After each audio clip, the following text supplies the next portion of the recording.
Alhamdulillahi Rabbil Alamin wa kafa.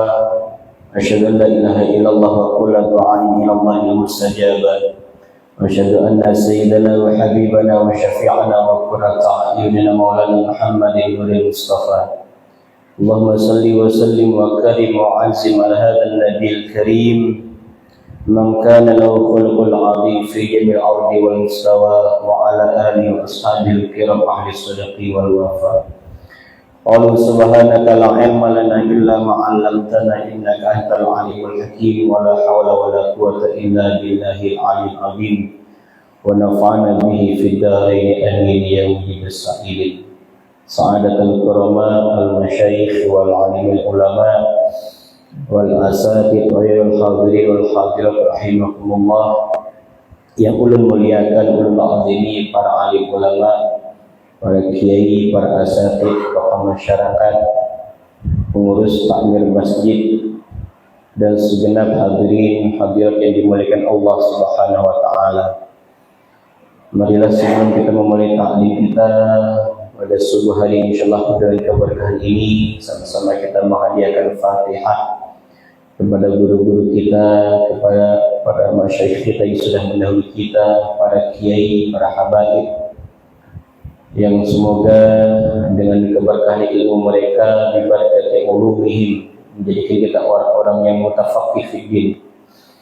Orang tua kita, ayah bunda yang telah wafat mendahului kita doakan lapang alam kuburnya, diberikan nikmat oleh Allah di alam kubur mereka, dan semoga kita dipertemukan dengan mereka di surga Allah Subhanahu wa taala. Al-Fatihah biyatil qabul wa tamiqal lima sallallahu alaihi wa sallam jalibatan li khairin lana wa anna Allah yahdina bi taufiq wal hidayah wa anna Allah yakhtim lana bi khatimati sa'adah wa anna Allah yarzuqana al-futuh wal manuh wa rasul wa tabata wan nasuh wa salahal jasad wa bi anna Allah yaghfir lana dzunubana wa yaghfir lana sayyi'atina ويغفر لنا ذنوب مشايخنا ومعلمينا وأساتذتنا ولوالدينا ولآبائنا وأمهاتنا وارحمهم كما ربونا صغارا بسر النبي وبسر بركة سورة الفاتحة. أعوذ بالله من الشيطان الرجيم. بسم الله الرحمن الرحيم. الحمد لله رب العالمين الرحمن الرحيم مالك يوم الدين إياك نعبد وإياك نستعين اهدنا الصراط المستقيم صراط الذين أنعمت عليهم غير المغضوب عليهم ولا الضالين. Alhamdulillahirabbil alamin. Jamaah yang dimuliakan Allah yang sama-sama merindukan belas kasihan Allah Subhanahu wa taala. Alhamdulillah, subuh hari yang syahdu ini di tengah gerimis hujan tadi malam menjadikan suasana semakin syahdu, ditambah sepoyan angin kencang banget. Ini bisa dikurangin kah guru? Kencang betul ini, hampir tertipai dulu ini. Teman lagi. Alhamdulillah. Sehat Bapak Ibu? Dari raut wajahnya kayaknya kurang sehat ya. Beban sekali hidup. Sehat-sehat ya. Alhamdulillah. Sebab bagian dari nikmatani, dari dua nikmat yang Allah anugerahkan kepada kita di antara itu kan nikmat sehat dan nikmat waktu luang. Jadi mudah-mudahan di nikmat yang sehat ini ditambahkan iman kita kepada Allah Subhanahu wa taala. Ditambahkan ittiba kita, betul-betul mengikuti sunnah Nabi Muhammad, menghidupkan sunnah Nabi Muhammad sallallahu alaihi wasallam. Bapak Ibu yang dimuliakan Allah, ulun akan mengawali taklim pagi hari ini dengan sebuah kisah yang cukup memotivasi kita sebenarnya. Ketika dalam satu perang, Sayyidina Ali bin Abi Thalib itu sisa beliau hanya dengan musuhnya kaum kafir Quraisy. Jadi sudah saling sudah saling sama-sama mengacungkan pedang.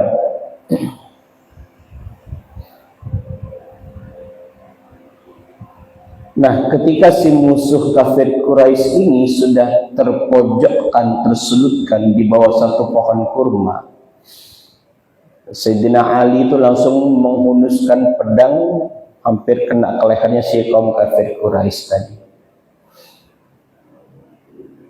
Jadi Sayyidina Ali itu kan punya pedang, satu pedang tapi dengan dua maksud dan tujuan.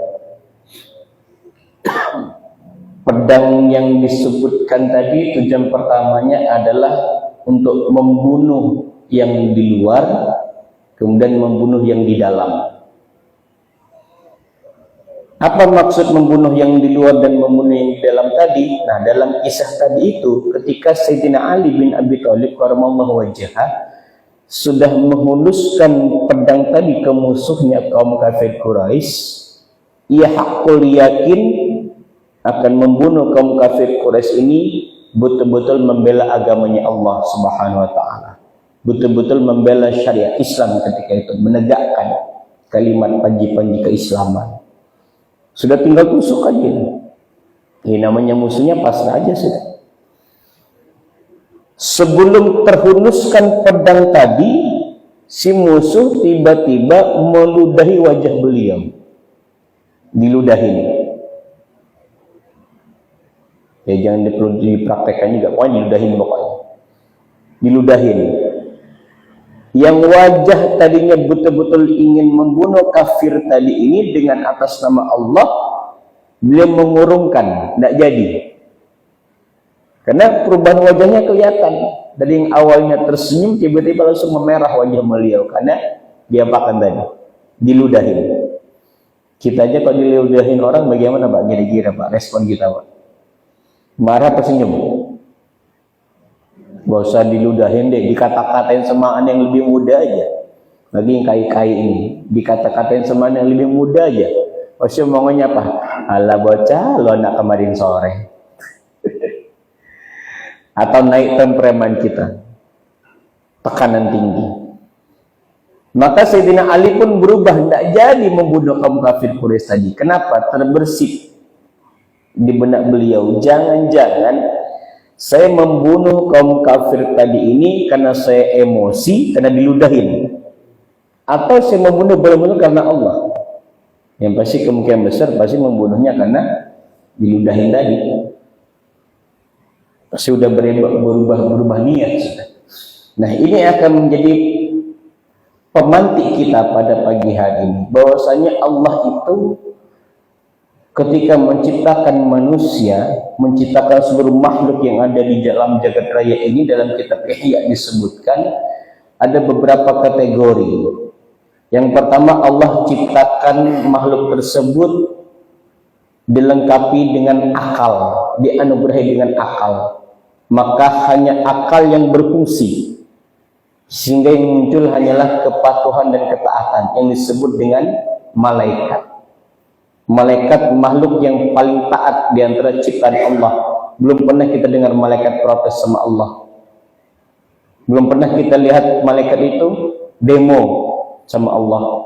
Kecuali satu, ketika Allah mau menciptakan manusia, khalifatan fil ardi, maka malaikat protes, ataj'alu fiha ma yufsidu fiha wa yasfiku dima. Di situ baru malaikat protes, ya Allah, untuk apa engkau ciptakan manusia? Sedangkan kami-kami ini di sekeliling engkau sudah cukup bertasbih dan mengagungkan engkau. Allah lebih maha tahu di balik makna penciptaannya. Itu malaikat. Ada juga makhluk yang Allah ciptakan hanya berupa nafsu dan syahwat. Syahwat yang hanya dibutuhkan syahwat tadi itu untuk memenuhi kebutuhan dirinya, yaitu disebut dengan hewan atau binatang. Ada makhluk yang Allah ciptakan hanya bentuk nafsu saja, yaitu syaitan, iblis. Dan manusia luar biasa. Laqad khalaqnal insana fi ahsani taqwim. Bentuk yang paling amat sempurna. Kenapa dikatakan bentuk paling amat sempurna? Karena dilengkapi dengan akal dan nafsu. Manusia bisa berpotensi dengan akalnya menjadikan makhluk paling taat, melebihi taatnya malaikat. Cuma casingnya aja manusia. Coba lihat kalau orang sudah taat itu, khusyuknya di masjid pokoknya. Saban hari ke masjid, tidak pernah ketinggalan 5 waktu. Sholat sunnah dikerjakan, qiyamul lail tidak absen, sholat duha terus, zikir tidak lepas dari lisannya. Pokoknya ngalang-ngalahin potongan malaikat. Cuma casingnya aja manusia. Tapi manusia kalau sudah melewati nafsu, bisa lebih rendah daripada hewan. Bapak Ibu tahu kerbau? Tahu? Jangan lihat saya gitu dong, lihat kerbaunya dong. Kerbau makanannya apa? Hah? Rumput. Pernah lihat kerbau makan roti? Belum pernah. Karena kerbau cuma syahwatnya doang. Apa yang memenuhi kebutuhan bagi dirinya, ya dia makan. Manusia kalau sudah melewati syahwat dan nafsu tidak bisa mengendalikannya, bisa kalah lebih buruk daripada kerbau. Kalau kerbau cuma makan rumput, manusia lebih parah kalau sudah dikalikan dengan nafsunya. Apa yang dimakan? Macam-macam. Sampai aspal pun dimakan, kertas dimakan, pohon dimakan, minumannya solar. Itu parah-parahnya manusia. Makanya Allah itu luar biasa menganugerahkan kita berupa akal dan nafsu. Sayang, kita lebih banyak dikendalikan oleh nafsu. Lumrah. Kita pun punya nafsu. Pemuda mau nikah suka dengan wanita nafsu, wajar, boleh apa enggak? Boleh, cuma dikendalikan nafsunya lewat jalur pernikahan yang sah. Mau jadi orang kaya nafsu, boleh enggak? Boleh, cuma jalurnya harus dengan cara yang halal, etika dan moral. Mau jadi pejabat politik hebat, nafsu boleh nggak? Boleh. Cuma caranya jangan menghalalkan segala cara. Makanya dalam kitab Nasaihul Ibad itu disebutkan Syekhul Imam Muhammad bin Umar An-Nawawi Al-Bantani, inna syahwata tusayyirul muluka abidan. Jika seorang itu sudah dikalikan dengan syahwatnya, bergelora syahwatnya dia itu, maka syahwat dan nafsu ini akan menjadikan yang raja sekalipun menjadi seorang hamba. Diselimuti nafsu, syahwat. Hebat pun kita akan dikalikan dengan nafsu menjadi hamba. Ada satu cerita unik gitu. Suaminya rajin ibadah. Ini akal apa nafsu? Kalau rajin ibadah. Akal apa nafsu? Halo? Ini ngantuk kah atau belum sarapan pagi-pagi ini? Ada kopi gak, Bro? Suaminya rajin ibadah, punya jabatan strategis di tempat kantornya. Jabatan yang dia dapat itu karirnya bagus, bertahap, tidak loncat-loncat, bertahap dari bawah dulu, asisten dulu, kasih sampai ke kepala bagian segala macam. Bagus karirnya. Suatu ketika istrinya ngomong, Pak, Bapak ini kan posisinya bagus, jabatannya oke lah, tempatnya basah. Coba lihat tetangga sebelah itu, Pak, itu kan bawahannya Bapak itu. Kok baru berapa naik kali jabatan sudah punya mobil bagus, kok Bapak belum? Ini yang nafsu yang mana ini? Bapaknya apa istrinya ini? Suaminya apa istrinya ini? Hah? Istrinya. Oh, kempok nih dulu. Istrinya. Betapa banyak pria itu dimuliakan dan dihancurkan karena perlakuan istri. Setuju, Bu? Ibu setuju? Bapak setuju, Pak? Oh, ini pasti yang bilang setuju kompak ini pasti sini tidak hadir ke masjid pasti ini. Coba, Nabi Adam dikeluarkan dari surga gara-gara siapa? Gara-gara istri beliau kan?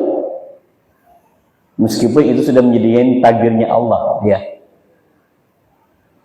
Zaman sekarang pun demikian, punya pangkat, kehormatan, martabat, derajat luar biasa di tengah-tengah masyarakat. Besok-besok masuk penjara, sudahlah. Malah anak maisnya ikut-ikutan masuk penjara. Jadi sudah betul imam kepala keluarga itu disebut dengan laki-laki, karena dia akan menuntun dan membimbing keluarganya. Makanya kalimat cakap dalam Al-Quran itu ku anfusakum wa ahlikum naro, yang disuruh memimpin itu laki-laki. Biar ada ketegasan sekaligus satu waktu bisa ada kelembutan.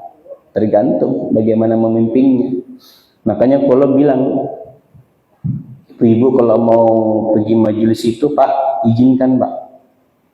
Karena kita belum tentu ada waktu ngasih dia ilmu. Bapak mah rajin ke masjid, alhamdulillah. Ibu kan jarang-jarang ada waktu rajin ke masjid, kecuali pengajian, ya Bu ya. Majelis, zikiran, salawatan. Kalau berharap dapat teman ilmu agama dari Bapak itu kayaknya rada-rada tipis kayaknya potensinya itu. Makanya Bu Ulun mau kasih satu tips, Bu ya, biar Bapak itu bisa ngasih sedikit ilmu agama kepada ibu-ibu. Nih ibu yang di rumah yang nggak datang dengerin nih, Bu. Ini sampai keluar ke grup, suaranya sampai keluar. Bu, kalau mau tahu bapaknya itu bisa ngasih tambahan ilmu agama dikit aja, minimal seminggu sekali lah. Mau saya tahu caranya, Bu? Mau Bu ya? Bapak sanggup Pak ya? Caranya begini. Di hari Sabtu, ini kan sudah Ahad ini, Sabtu kemarin, pas lagi makan malam, ya kalau tanyain, Pak, kemarin kan Jumatan, iya, isi khutbah Jumat kemarin apa Pak?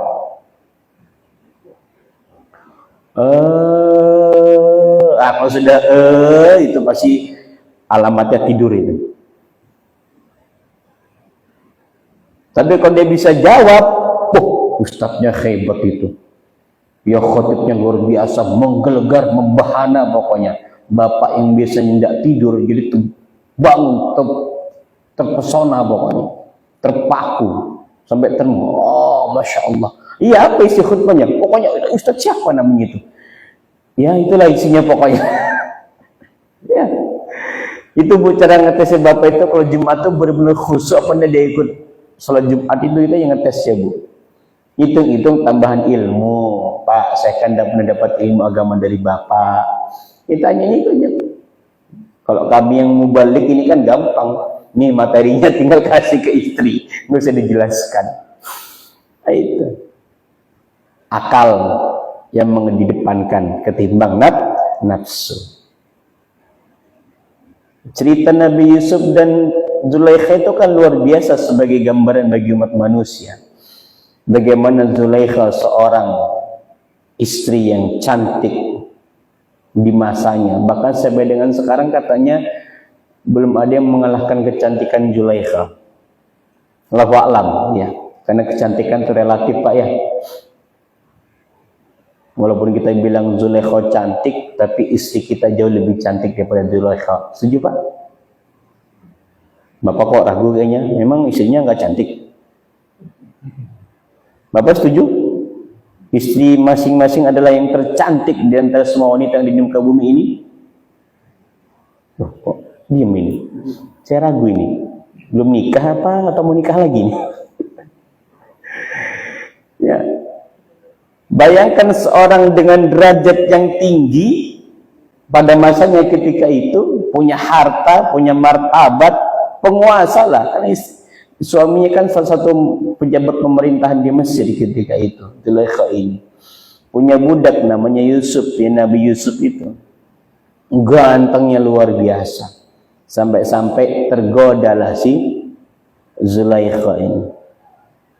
Itu tadi, syahwat beliau mengalahkan akalnya. Bagaimana caranya agar Yusuf itu bisa masuk ke dalam godaan dan rayuannya. Sampai-sampai kan tersiar kabar, seganteng apa sih Yusuf itu? Sampai-sampai kaum sosialita ketika itu, emak-emak, istri pejabat ketika itu pada nggak percaya. Apa iya masa ada manusia seganteng itu? Dipanggil, masih datang ke rumah, ada hajatan. Datang semua teman-teman Zulaikha, dikasih bawang, dikasih pisau. Jangan potong bawang sebelum saya suruh, kata Zulaikha. Pas lewat Nabi Yusuf, potong bawang sekarang.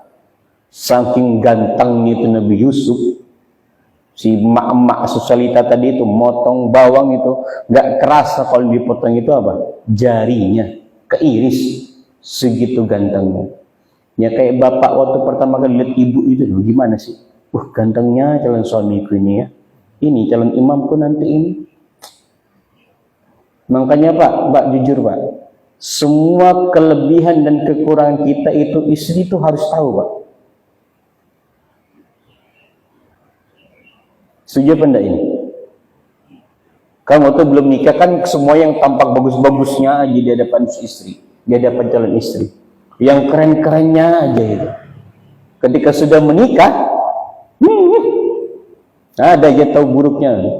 Suka garuk-garuk lah, suka ngorok lah, suka buang angin lah. Pokoknya yang buruk-buruknya aja itu. Dalam rumah maksudnya kan ya. Tidak mungkin di luar rumah ya kan. Ya, Al-Fakir juga demikian, dulu juga demikian Bu. Kalau mau tahu buruknya saya Bu, tanya istri.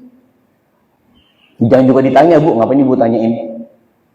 Makanya wanita yang paling terhormat itu, yang saya bilang tadi, laki-laki bisa menjadi mulia, bisa menjadi dihinakan, tergantung bagaimana perlakuan istri.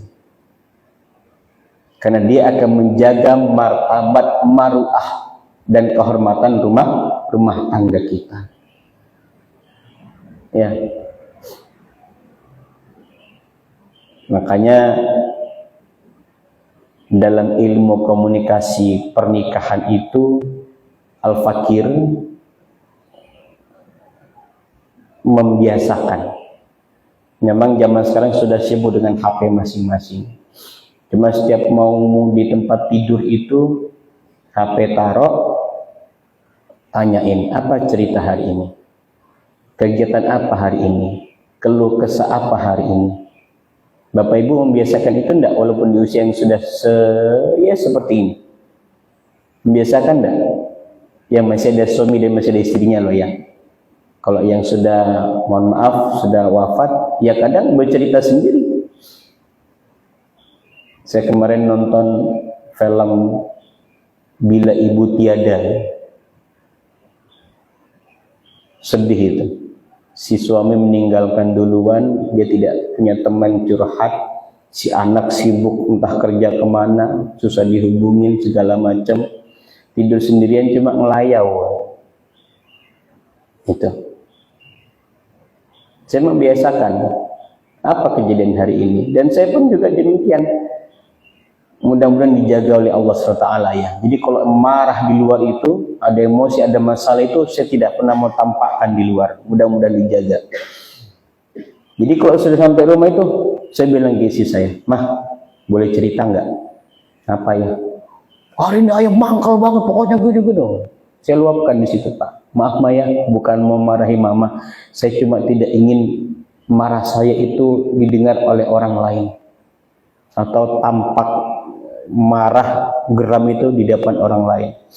Karena saya pribadi itu kalau kata istri, itu saking tahunya betul istri saya itu tidak bisa menutupi kalau marah ataupun lagi bahagia. Ya kadang kita masing-masing punya karakter seperti itu ya Bapak Ibu ya. Bapak-bapak terutama itu lagi marah sama anak, mangkal sama anak, kadang kelihatan. itu nafsu menguasai kita. Jadi hati-hati. Makanya kata Syekhul Imam Muhammad bin Umar An-Nawawi Al-Bantani, tuba liman kana aqluhu amiran wa hawahu asiran. Jadi beruntunglah manusia itu kalau akalnya sudah mengendalikan seluruh potensi yang ada dalam dirinya. Bersyukur Pak, beruntung. Jadi kalau sudah akal yang bekerja, nafsu kelewat. Nafsu tidak akan mengendalikan kita, meskipun pasti ada. Maaf, kita mau pergi sholat, akal bekerja ini dalam rangka meningkatkan ibadah. Ketika pas masuk ke dalam masjid, misal na'udzubillah min dzalik, misal saya mau sholatnya paling khusyuk, maka sholatnya berada paling depan agar terlihat orang paling ibadah. Nah, itu nafsu bekerja sudah. Beda tipis, dikit banget tipisnya. Saya mau punya kendaraan, akal, untuk memudahkan pekerjaan mencari nafkah, misal. Akal bekerja, memudahkan, melaksanakan ibadah. Tapi ketika jatuh pada, saya mau kendaraan yang paling nyaman, yang cc-nya besar, yang pokoknya empuk, itu nafsu bekerja. Saya mau nikah, akal dalam rangka mengikuti sunnah Nabi Muhammad sallallahu alaihi wasallam. Tapi ketika pada kriteria khusus, maunya yang begini, wah itu sudah nafsu. Ada kemarin salah satu jamaah perempuan, ibu sudah cukup layak untuk menikah, nanya, Ustadz, ada nggak carikan saya calon jodoh, masih muda, mapan, sudah mandiri, punya rumah, punya kendaraan, pekerjaannya bagus. Cocok nggak Bu kira-kira kayak gitu Bu? Calon mantu kayak gitu Bu? Cocok nggak? Pak, cocok nggak Pak? Cocok. Anak Bapak perempuan maksudnya ini. Cocok aja ya?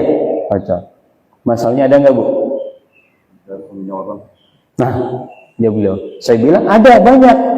Tapi mau nggak jadi yang kedua? Bujur Pak, banyak kayak gitu ada. Mau nggak jadi yang kedua? Sama dengan kriteria laki-laki, saya mencari wanita yang tangguh, mandiri, cantik, solehah, udah punya usaha, apalagi penghasilnya mapan. Ada janda, begitu. Ya Allah ya Rabbi, terkadang kita sedikit sekali mengendalikan nafsu daripada sedikit sekali menggunakan akal daripada mengikuti hawa nafsu. Jadi beruntung Pak, beruntung kita itu punya akal diberikan oleh Allah itu untuk menjadi orang yang termuliakan. Karena kalau kita mengikuti nafsu saja akan menjadi orang yang terhinakan. Jadi dalam kalimatnya itu la yukhaju syahwatu minal qalbi illa khaufun. Jadi nafsu syahwat itu bisa kita usir sebenarnya dengan cara apa? Takut atau cinta. Takut yang dimaksudkan adalah takut kepada Allah dan cinta kepada ajaran-ajaran Nabi Muhammad sallallahu alaihi wasallam. Kalau takut akan ditinggal dunia atau cinta akan dunia, maka syahwat akan kembali menguasai. Salah satu di antara syahwat itu kan hubud dunia, cinta dunia berlebihan. Cinta dunia boleh, tapi jangan berlebihan. Apa yang Allah kasih, syukuri, nikmati, jadikan wasilah menuju jalan keridhaan Allah Subhanahu wa ta'ala. Terkadang apa yang Allah kasih kepada kita membuat kita kadang lebih mengeluh, ya Allah, saya kan tidak minta ini, kok engkau kasih yang ini. Ada yang begitu? Ya Allah, saya minta yang ini, kok nggak dikasih-kasih sih? Katanya engkau maha pemberi, maha mengabulkan segala permintaan hambanya. Ingat, Kalau Allah belum mengabulkan permintaan kita, itu tandanya Allah lebih maha tahu apa yang kita butuhkan, bukan Allah apa yang kita inginkan. Yang pertama. Yang kedua, Allah lebih maha tahu kalau kita dikasih secepat itu pula, belum tentu kita menjadi orang yang bertanggung jawab dan amanah dengan apa yang kita minta. Buktinya paling sederhana, ya Allah lagi sakit. Ya Allah, ujian apa lagi ini? Sehatkan hamba ya Allah. Begitu dikasih sehat, belum tentu mau ibadah, belum tentu mau bersyukur, malah bisa jadi habis sakit jadi sehat lagi, malah jadikan sehatnya itu maksiat lagi, zolim lagi, ngurusin hidup orang lain lagi. Kalau dikasih sakit, berhenti. Makanya dalam doa kita itu, Allahumma ja'alil hayata ziyadatan fi kulli khair wa ja'alil mauta rahatan min kulli syarr. Ya Allah ya Rabb, jadikan setiap hidup hamba itu semakin bertambahnya kebaikan. Wa ja'alil mauta rahatan min kulli syarr. Kalaupun engkau cabut nyawa hamba ya Allah, maka jadikan kematian itu berhentinya hamba dari segala macam keburukan. Makanya pernah kan Al-Dawuh pernah ngomong di tempat ini, kita menyaksikan orang meninggal itu, pasti si imam Pondok Kipayah ngomong, bab jamaah, apakah si jenazah ini ahli orang baik? Kita jawabnya apa? Baik. Kenal enggak? Enggak. Tahu enggak? Enggak. Kok bisa enggak kenal? Enggak tahu, enggak pernah ke masjid. Kayak ukuran kita kan begitu Bapak Ibu ya. Nggak pernah ke masjid, kegiatan RT nggak pernah hadir, boro-boro kegiatan RT, kelihatan depan rumahnya aja nggak pernah, tahu-tahu maaf, wafat disolatkan di masjid. Apakah ini orang yang baik? Apa ya kita berani ngomong, walah baik apanya, ke masjid aja nggak pernah, kerja bakti RT nggak kelihatan. Ada kayak gitu? Mudah-mudahan nggak ada ya di tempat ini ya, jangan-jangan ada. Walaupun dia ahli maksiat sekalipun, misalnya pelaku zina, maling, koruptor, macam-macam, tetap kita akan bilang apakah dia orang baik-baik, karena dari asas doa tadi itu, waja'alil mauta rahatan min kulli syarr. Matinya pelaku maksiat sekalipun itu adalah kebaikan. Artinya apa? Dia meninggal dan tidak melakukan kemaksiatan lagi, dan kebaikan bagi kita. Ini loh hikmah pelajaran dari bagaimana hidupnya manusia setelah wafatnya akan seperti apa.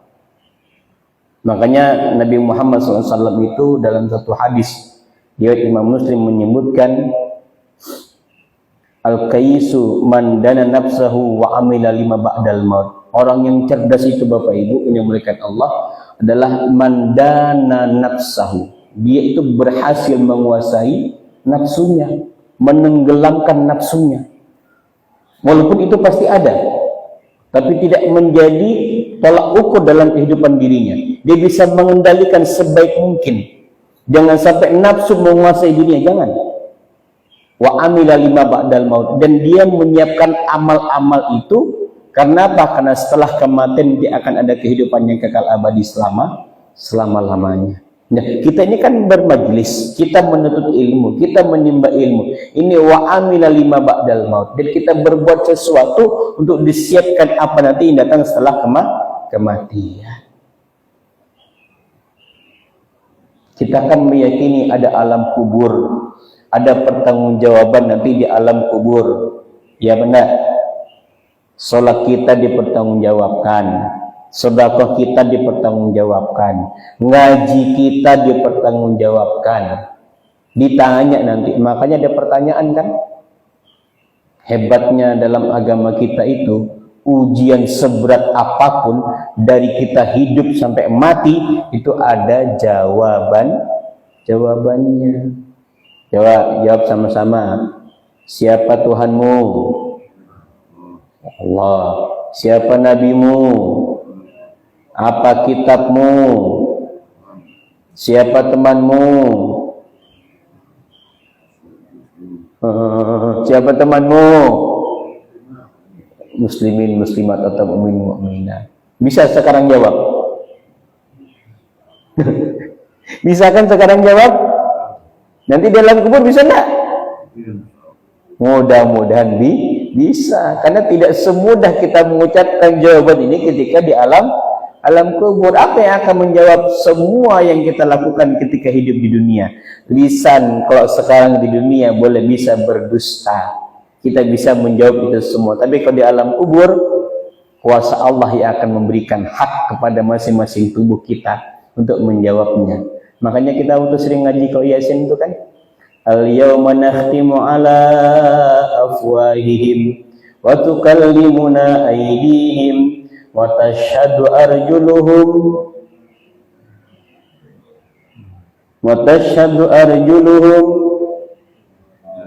bima kanu yaksibun. Dikunci ini mulut ini, Pak. Bu, dikunci mulut kita semua ini. Siapa yang akan bersaksi? Tangan kita. Kemana tangan ini dilakukan selama dalam kehidupan? Apa yang dipegang, apa yang disentuh, berbuat apa saja tangan ini selama hidup di dunia. Kaki ini, kalau ditanya mulut, kemana kemarin? Ke masjid, boleh berdusta, tapi ternyata kaki melangkah ke tempat-tempat yang lain. Tapi di depan Allah tidak akan bisa berdusta. Kakinya melangkah ke tempat-tempat yang tidak Allah ridho. Itu kalau kita menggunakan akal bisa menjawabnya. Tapi di hadapan Allah, di alam kubur, malaikat munkar dan nakir, tidak bisa kita mengelabui di hadapan Allah Subhanahu wa ta'ala. Akal menjadikan manusia orang yang lebih patuh dan taat kepada Allah Subhanahu wa ta'ala, dan mendorong dirinya kepada kebaikan untuk terus berbuat baik. Nafsu sebaliknya berpotensi untuk mengajak manusia kepada keburukan dan hal-hal yang tidak baik. Introspeksi saja, panjenengan itu hidup sampai dengan usia sekarang ini berapa puluh tahun? Kalau dihukum rata-rata kan manusia itu jatuh mukallafnya kan dari umur 10 tahun. Meskipun masing-masing bervariasi ya. Ada di usia 7 sudah dia mukallaf. Mukallaf itu yang sudah jatuh taklif hukum syariat. Dihitung sebab dosa dan akibatnya. Pahala-pahalanya dihitung. Ada yang umur 12, ada yang umur 13. Hitung rata-rata 10 lah. Jadi kalau sekarang usia bapak ibu itu 50 tahun, berarti dosa dan pahala berlaku berapa puluh tahun? 40 tahun. Usia panjenengan sekarang 40, maka dihitung dosa dan pahala 30. Usianya baru 20, kayaknya nggak ada yang 20 dari sini deh. Saya paling muda kayaknya di sini nih.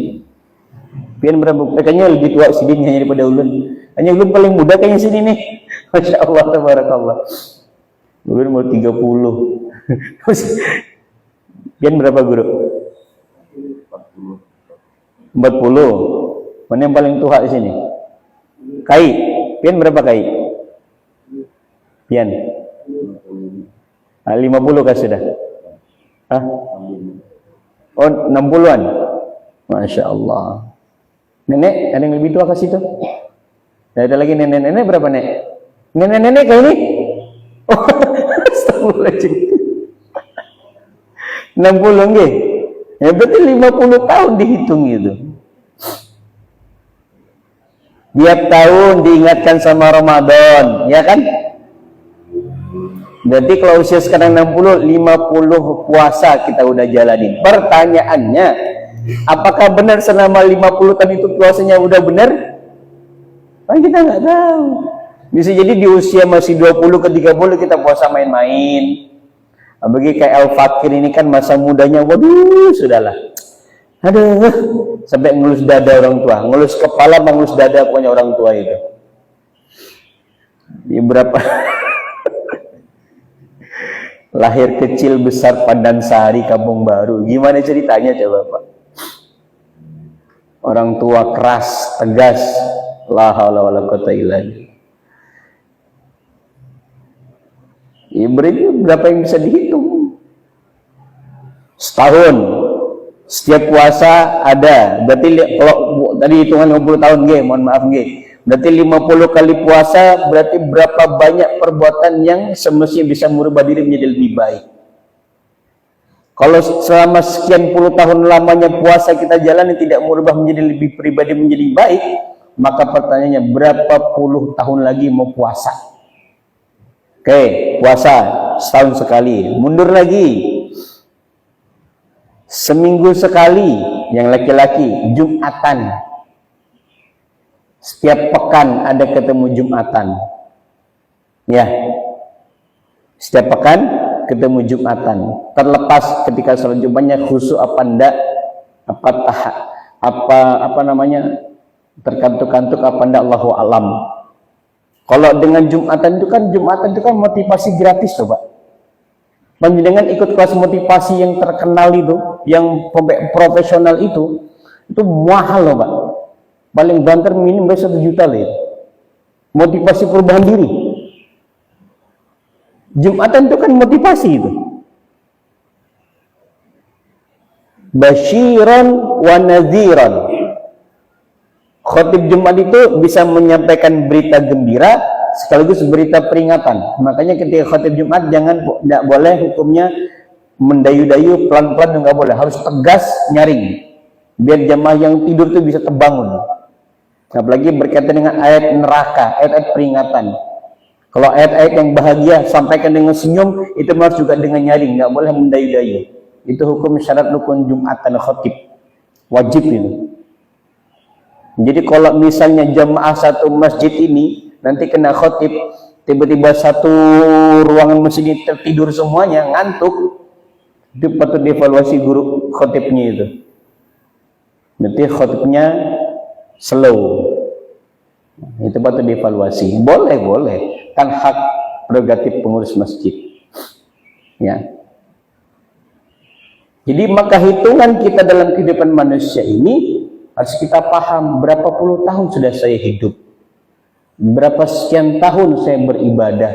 Berapa sekian tahun saya banyak melakukan maksiat. Berapa sekian tahun saya merugi dalam kehidupan ini. Jadi,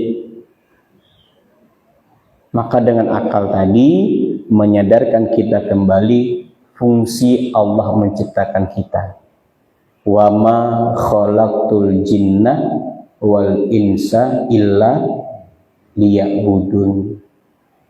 Tidaklah Allah menciptakan kita itu melainkan hanya untuk apa? Beribadah kepadanya. Ibadah apa hanya sekedar sholat saja?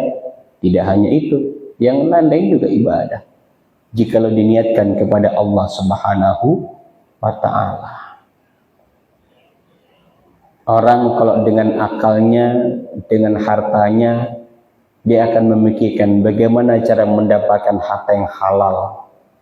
Karena dengan harta yang halal itu dia tidak cuma makan untuk dirinya saja, tapi makan juga untuk istri, anak-anaknya dan keturunannya. Selama yang dimakan itu barang-barang yang halal, meninggal pun si suami, maka selama si istri, anak banyak melakukan kebaikan dengan anggota tubuhnya, akan mengalir jariah bagi dirinya. Dengan akal, seorang pejabat, pengurus pemerintahan, dia tidak neko-neko, tidak korupsi, tidak sewenang-wenang. Justru dengan jabatannya menggunakan akalnya, dia mensejahterakan umat, membuat kebijakan-kebijakan untuk kepentingan rakyat, di mana rakyat bisa bahagia dan sejahtera. Pejabat yang meninggal sekalipun, selama kebijakan dalam hal kebaikan amar ma'ruf ini dijalankan oleh masyarakatnya, oleh umatnya, maka akan berpeluang potensi jariah bagi si pejabat tadi. Kita pun demikian. Kita bukan pejabat, kita bukan orang kaya, kita orang biasa saja misalnya. Tapi dengan akal, kita menggunakan apa-apa yang dalam tubuh kita dalam hal kebaikan. Al-Fakir pernah ngomong di hadapan para jamaah, tidak menunggu kaya untuk sedekah, tidak menunggu pakaian bagus untuk rajin ke masjid, tidak menunggu ganteng untuk berbuat baik. Terkadang yang ke masjid paling sandal cuma yang paling murah harganya. Bapak Ibu ke masjid sendalnya mahal atau murah? Paling murah kan? Gitu mau masuk surga. Yang mahal kemana perginya? Ke mall. Yang mahal kemana perginya kalau anak muda biasanya? Konser. Outfitnya yang mahal-mahal. Dia sholat ke masjid pakai sarungan yang waplak, pakai kaosan oblong.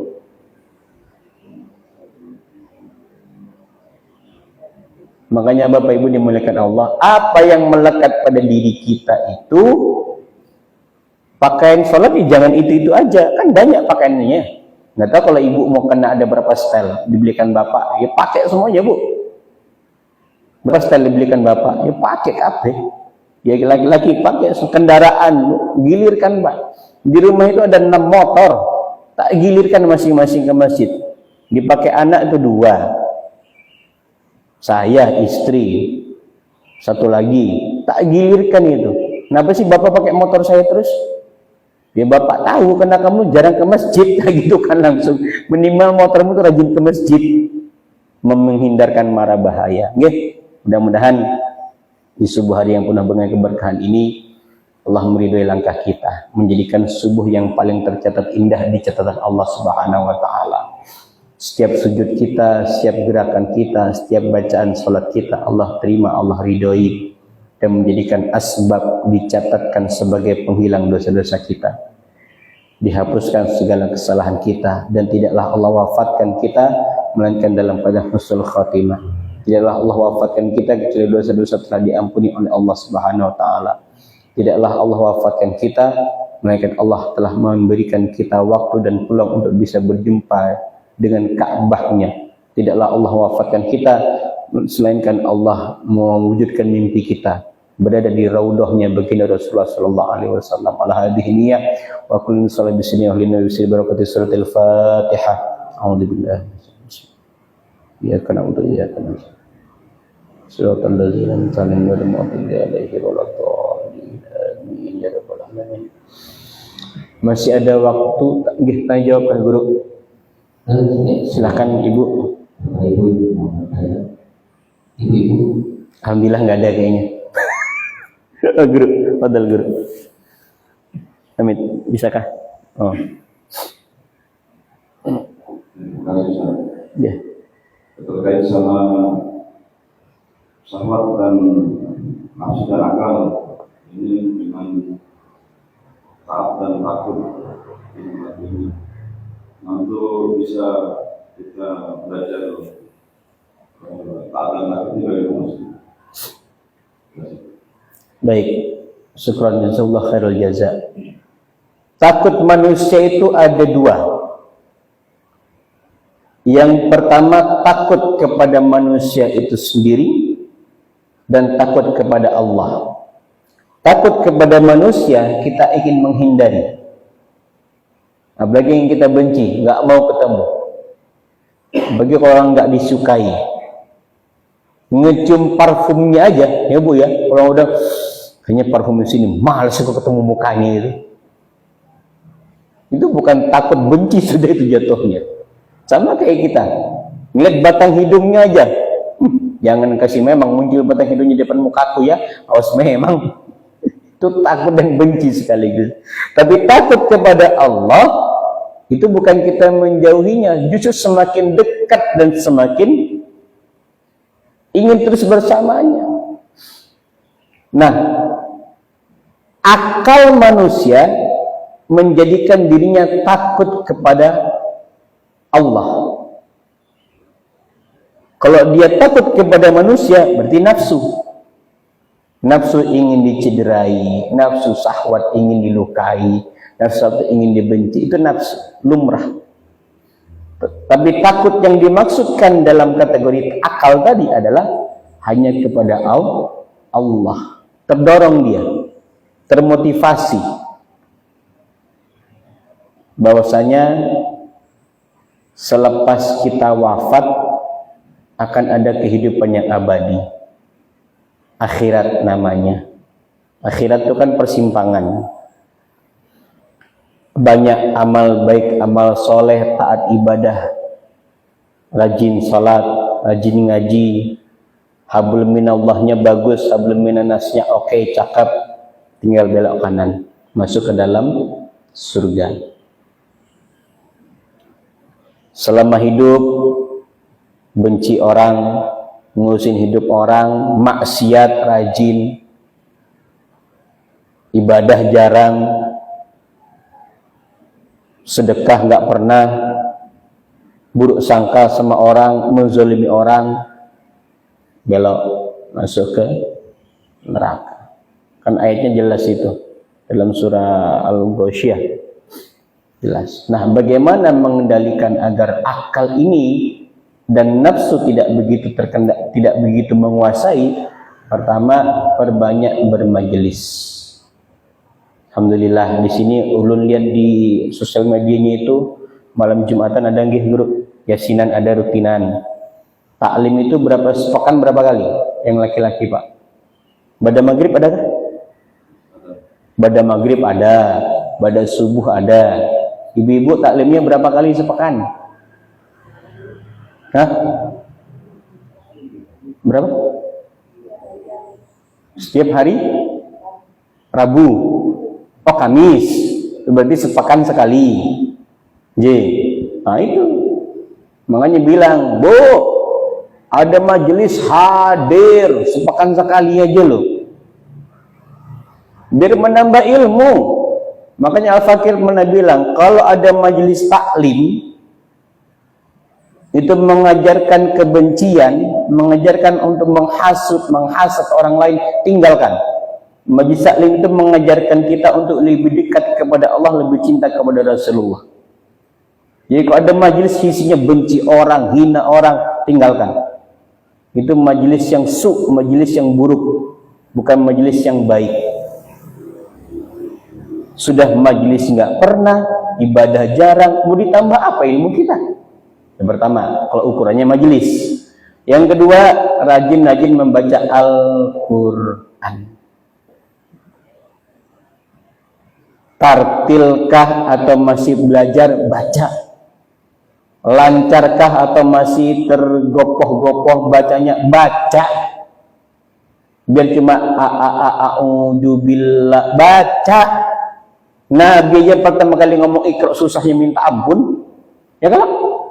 Sampai kayak tercekek lahir beliau dalam riwayat itu kan, didesak sampai Allah Rabbi. Dada beliau sampai terhimpit sama malaikat Jibril. Ma'ana bi qori. Ternyata setelah ulun pelajarin, masa iya sekelas Nabi kok susah betul ngomong Iqra? Itulah kalau kita orang-orang awam ya. Mau ngomong Iqra susah banget sih Nabi. Ternyata setelah ulun pelajarin, ada unsur spiritual dan unsur edukasional. Ada unsur spiritual, ada unsur edukasi, pendidikan. Unsur spiritualnya apa? Kan Iqra bismi rabbikal ladzi khalaq. Itu kalimatnya ternyata untuk menguatkan bahwasanya ayat yang diturunkan ini bukan ayat yang main-main. Ini ayat yang benar-benar berlandaskan engkau hanya mengingatkan suatu hal apapun, mengedepankan apapun, melakukan apapun bismi rabbikal ladzi khalaq, atas nama Allah, menguatkan tauhid secara spiritual. Bahwasanya yang dihadapi Nabi ini betul-betul Zul Jalali wal Ikram, yang maha agung atas segala-galanya. Dialah Allah, spiritual. Makanya kita suruh Iqra. Iqra itu kan fi'lul amr. La yazalu bil waqt wal zaman. Dia tidak akan terhitung oleh waktu dan tempat, dimanapun. Dimanapun. Iqra enggak cuma di masjid, enggak cuma pas ngaji, enggak cuma pas majelis. Iqra itu dimanapun, belajar. Kalau asal katanya ya baca. Baca ini kan berarti belajar. Nah, secara bentuk edukasi, pendidikan, butuh pengulangan akan suatu ilmu agar orang itu makin paham. Buktinya kenapa? Sholat kita itu dalam satu hari satu malam itu 17 rakaat kan? Al-Fatihah dibaca 17 kali kan? Berulang-ulang. Karena kita ingin meminta berbelas kasih kepada Allah, mengemis kepada Allah sebanyak-banyaknya. Belajar juga demikian. Makanya kita zaman Bahari dulu itu, waktu masih zaman-zamannya kelahiran 80, 60, 70 itu, habis maghrib tidak boleh keluar rumah kan? Suruh ngapain? Ngaji. Pada maghrib ngaji, pada isya belajar. Nggih. Kalau dia pagi SD, pagi kelas 1 sampai kelas 3 itu kan pagi sampai siang. Pagi sampai siang itu pulang sampai ke rumah itu nggak langsung tidur. Suruh ngapain?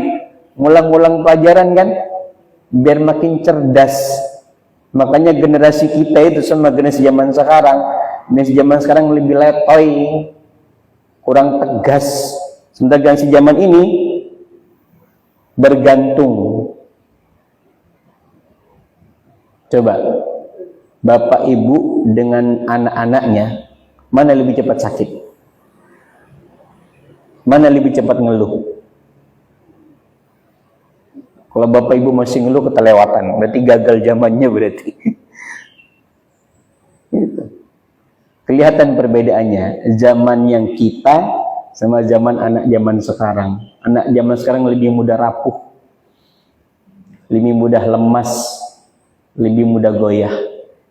Makanya kalau di dunia pekerjaan itu Pak, mohon maaf, walaupun dia generasi kekinian, nilainya bagus, kemudian prestasinya bagus, itu dilihat dari sosial medianya itu.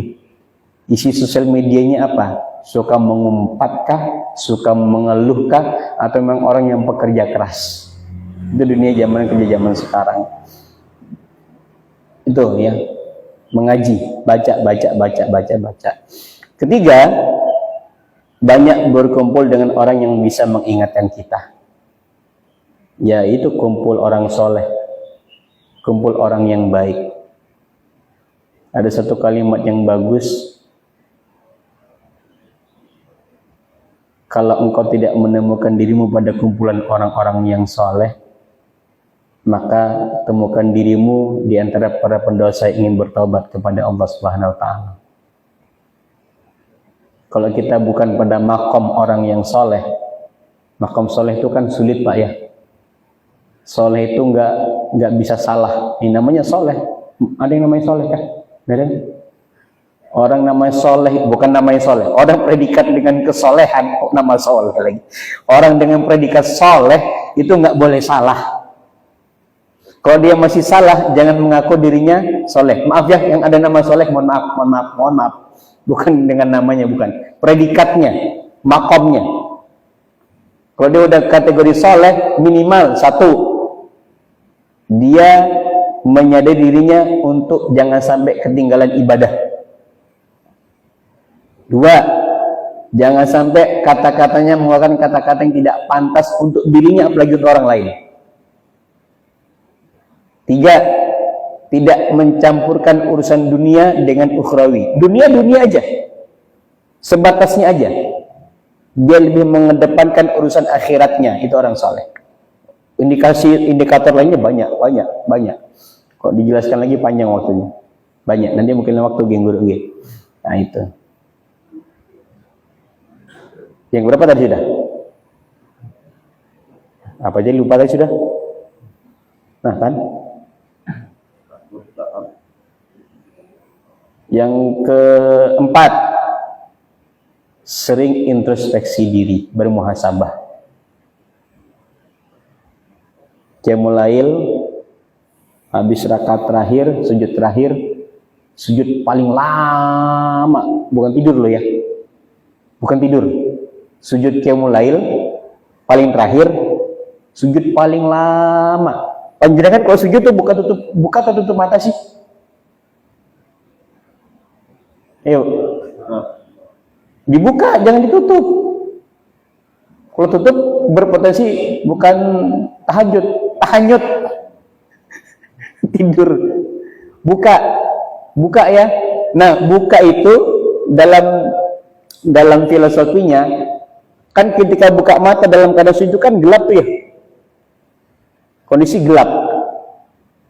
Berandailah engkau ketika ada di alam kubur, maka banyak-banyak berdoa kan. aqrabu abdin indallahi, sedekat-dekatnya hamba dengan Tuhannya kapan? Pas sujud. Perbanyak doa di situ. Jadi muhasabah. Sing-sing muhasabah.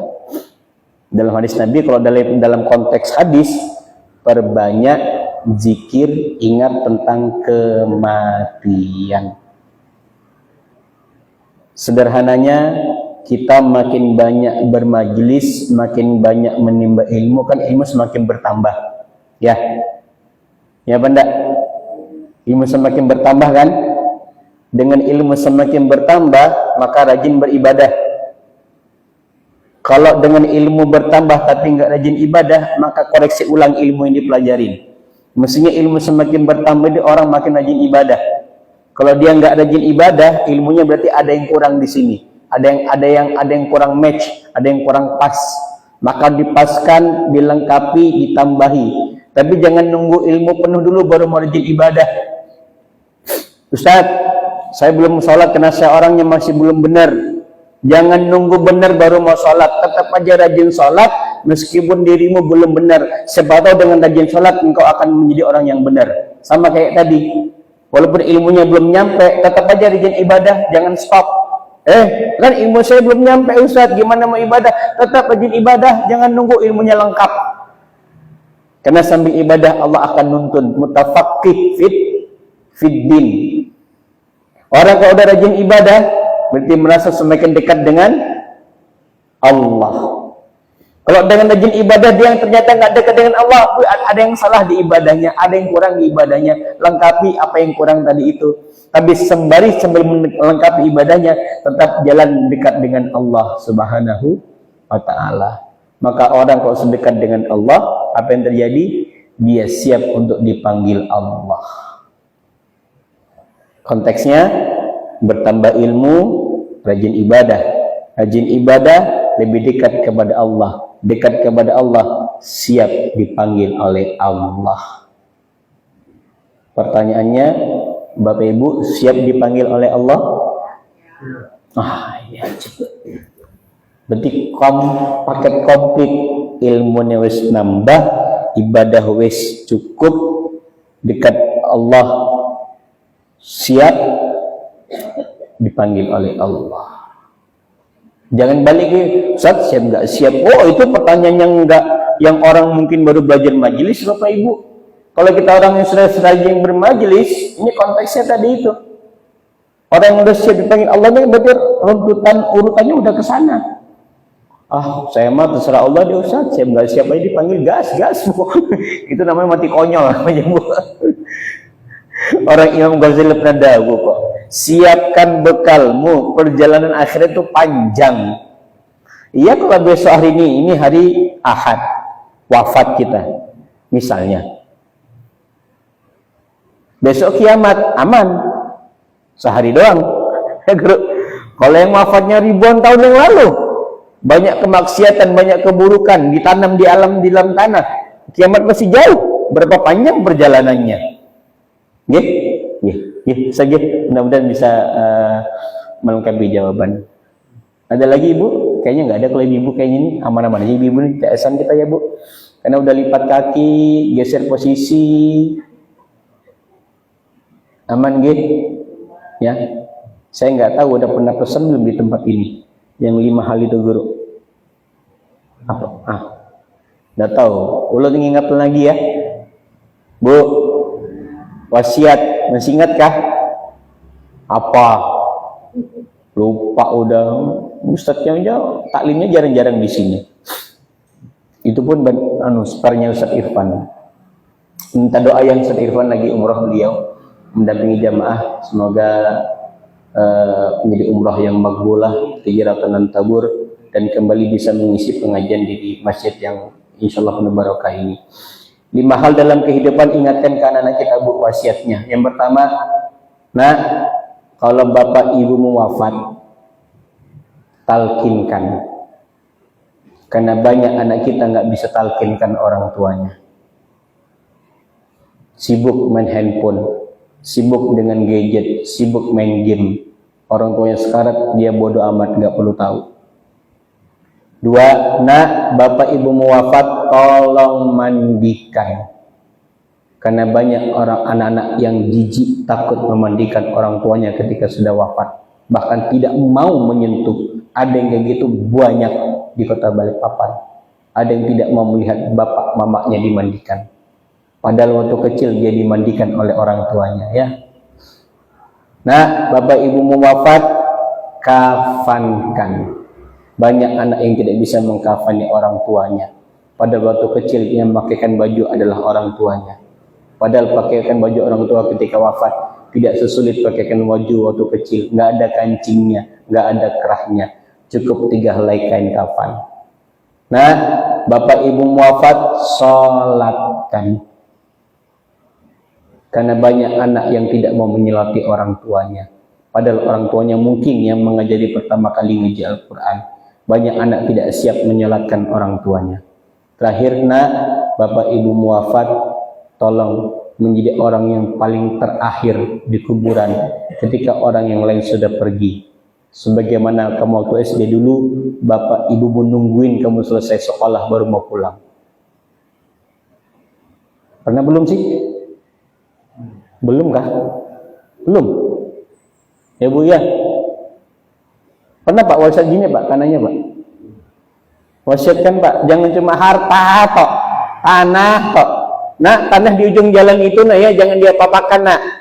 Jangan dijual, jangan diajukan kredit ke bank. Kenapa Pak? Tanahnya orang. Itu aja yang kita wariskan ke anak kita itu. 5 hal ini Bu, nggak ada panduannya emang dalam hadis Nabi, nggak ada. Tapi ini yang menjadi bagian waladun solihun yad'u lahu. Anak saleh bukan cuma sekedar mendoakan, maaf. Mau nggak dia mendampingi orang tuanya di samping akhir hayat hidupnya? Karena banyak anak kita pergi entah kemana. Bapak mamanya sakaratul maut dia nggak tahu. Banyak anak yang tidak mau. Jangankan meninggal Pak, masih sakit aja. Banyak anak itu nggak mau cebokin bapak ibunya. Ada kayak gitu? Ada Pak, ada. Pada waktu kecil siapa yang nyebokin anak itu waktu masih bayi? Bapak ibunya. Miris. Pernah ada satu kejadian yang betul-betul saya marah betul ketika itu, ketika Pandogi Payah yang meninggal bapaknya. Ada anak-anak muda ambil handphone, halo guys, nah guys bapakku mati guys, tolong guys doakan guys. Coba kalau bapak kondisi kayak gini, anak kayak gini, kira-kira diapain Pak? Kok saya tak kandang kemarin, minggir kamu, ngerepotin aja, bantuin kagak, ngerepotin iya. Ya Bu ya, siapkan anak kita Bu. Pesan, bilang pas kain kafan tadi, belikan kain kafan yang terbaik. Paduki payah emang ada sih paduki payah kain kafannya, tapi bilang pesankan kain kafan yang terbaik. Jangan yang ngandalin paduki payah. Kalau ibu yang meninggal nggak punya anak perempuan, anak laki-laki, bolehkah memandikan? Boleh, sebatas kaki sama kepala. Maaf, anggota dari leher ke bawah ke sampai lutut jangan. Kasihkan paduki payah perempuan. Bapak yang wafat nggak punya anak laki-laki, bolehkah anak perempuan mandikan? Boleh, sebatas kaki dan kepala. Karena kaki orang tua yang mencari kita nafkah, kepala yang memikirkan bagaimana hidup anak kita, buat dia berbakti untuk terakhir kalinya. Ya, tulis Bapak Ibu di kertas yang bagus, karton gede, dikasih hiasan bunga-bunga, kasih gambar nisan, kasih nama Bapak Ibu. Tulisnya, nah kalau Bapak Ibu wafat, tolong jalankan wasiat ini. 1, talkinkan. 2, mandikan. Kafankan. Salatkan orang terakhir di pemakaman. Ibu tempel di kaca dia pas bercermin itu, pas dibaca, ulun yakin itu pasti nyari Bapak Ibu. Mama, dicari mamanya untuk dipeluk-peluk gitu. Ma, jangan tinggalkan aku, Ma. Ma, pasti mama mau mati, Mam. Ya, siap Pak ya? Silahkan. Itu pengalaman Al-Fakir pribadi. Ulun masuk pondok kena nakal. Di pondok pun apa bungul tambuk di pondok, nakal minta ampun. Setelah orang tua wafat dua-duanya, Umi wafat 2012, Abah wafat Covid kemarin, adik ulun baru berkisah, Kak, taulah kakak kenapa dipondokkan? Nakal? Bukan. Mau jadi ustadz? Enggak. Mau jadi penghafal Al-Quran? Enggak juga.